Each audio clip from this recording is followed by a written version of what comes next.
নমস্কাৰ অসমবাসী ৰাইজ বহুতে দুখ লগা ভিডিঅ' এটা আপোনালোকৰ মাজত লৈ আহিছোঁ আজি ওকে সবচে পহলে মৰ্নিং উঠে কেবেণ্ডাৰ এটা লগতে কেক এটা খোৱাৰ পিছত শুনিব পাৰিছোঁ এই বৰষুণৰ মাজতে চলি আছে উচ্ছেদ শুনাৰ পিছতে বেছি দেৰি নকৰি বসন্তীখনক লৈ গুচি গৈছোঁ উচ্ছেদ চলি থকা মেইন লোকেশ্যনত ইয়াৰ মাজতে আপোনালোকৰ কুৱেশ্যন এটা হ'ব পাৰে উচ্ছেদখন ক'ত চলি আছে উচ্ছেদখন চলি আছে লখিমপুৰ ফুকন দলনি নামৰ জেগা এখনত যিখন জেগা আমাৰ ঘৰৰ পৰা কমচে কম 50 কিলোমিটাৰ দূৰত আহিয়ে চাব পাৰিছোঁ মানুহৰ সপোনৰ ঘৰবিলাক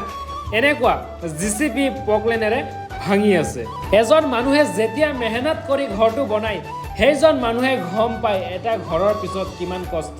লুকাই আছে আৰু এইবিলাকৰ বিষয়ে কিনো কম আৰু নিজৰে বেয়া লাগি আছে এইবিলাক চাই যোনে এই কামখিনি কৰাই আছে আপোনালোকে এবাৰ নিজে চিন্তা কৰি চাবচোন আপুনি বনোৱা নিজৰ সপোনৰ ঘৰটো যদি আহি কোনোবা এনেকুৱা ভাঙি দিয়ে আপোনাৰ মনটোত